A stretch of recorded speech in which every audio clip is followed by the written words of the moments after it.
A graça e a paz. Passando por aqui para deixar uma palavra maravilhosa para a tua vida e compartilhar esse Deus que, mediante a fé, né, pode muitas coisas na nossa vida. Tá lá em Lucas 6 que fala assim: sucedeu em outro sábado, entrou na sinagoga e ensinava. Ora, achava-se ali um homem cuja mão direita estava ressequida. Os escribas e os fariseus, procurando ver se ele faria cura em um sábado, a fim de acharem o que acusar. Mas ele, conhecendo-lhe os pensamentos, disse ao homem da mão ressequida: levanta-te, vem para cá, vem para o meio. E levantando-o, permaneceu de pé. Então disse Jesus a eles: que vos parece? É lícito no sábado fazer o bem ou o mal, salvar a vida ou deixar perecer? Fitando em todos ao redor, disse ao homem: estende a mão. E ele assim o fez. A mão lhe foi restaurada. Bem, a palavra gloriosa. Aqui Jesus, o título da palavra vai dizer que Jesus é dono do sábado. Ele é dono de todas as coisas. E eu quero crer que esse homem, ele era apenas mais um sábado, mais um dia na igreja, um dia na adoração, e ele foi ali sem muitas expectativas, mas com o intuito de adorar, na posição de estar ali para receber uma palavra. Talvez não passou pela sua cabeça que naquele dia fosse um dia específico do seu milagre, mas em teu coração, com certeza ele tinha as dificuldades, ele tinha os olhares. E o mais engraçado que aqui para os fariseus e os escribas, o infortúnio era o sábado, porque se fosse em outro dia, esse homem da mão ressequida era apenas mais um qualquer. Mas como era o sábado, e aqui a palavra fala que Jesus é o Senhor do sábado. Ninguém pode ser Senhor daquilo que ele não criou. Ninguém pode ser dono de algo que ele não conseguiu, que ele não comprou. Então, se aqui está dizendo que Jesus é o Senhor do sábado, é porque lá nos primórdios, lá na criação, quando Deus cria a terra, Jesus já estava lá.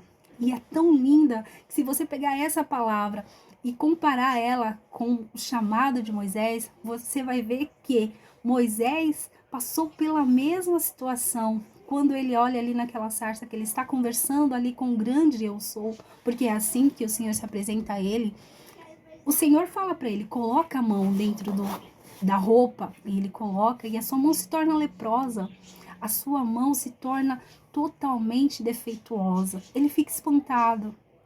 Jesus fazendo uma pegadinha, porque se os escribas e os fariseus conheciam a palavra, eles sabiam muito bem que o Senhor do sábado já havia efetuado aquele milagre outrora.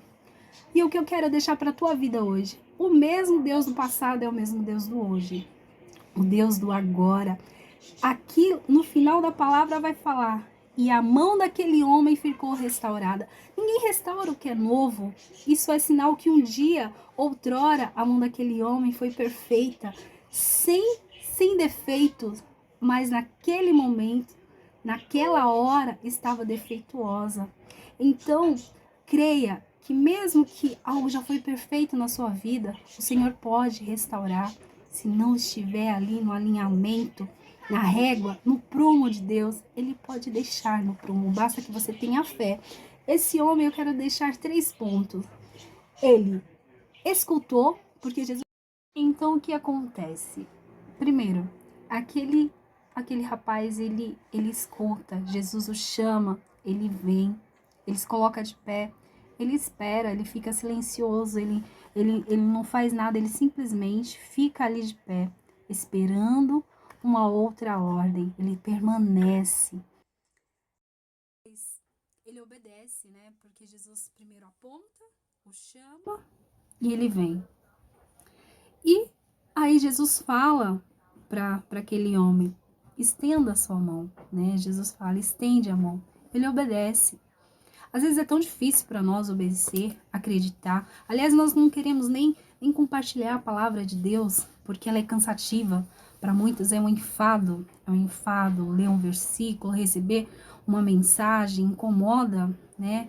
A gente vive num tempo que a palavra quando ela é verdadeira, quando ela nos confronta, ela incomoda. Porque é sobre isso, a palavra tem que incomodar, a palavra tem que confrontar. E esse homem, ele tem esse confronto. E se ele fosse da parte daqueles homens, dos escribas, dos fariseus, talvez ele nem estaria ali, porque era sábado, né? Não era lícito fazer nada no sábado, ele poderia ficar só de boa. Mas não, ele estava ali cultuando a Deus. E nós não queremos cultuar, render graça e louvor a Deus, porque isso enfada, isso é cansativo, né? Nós queremos sim as benfeitorias que nos favorece, aquilo que nos favorece. Mas aquele homem creu. Então eu quero deixar esses 3 pontos aí para tua vida.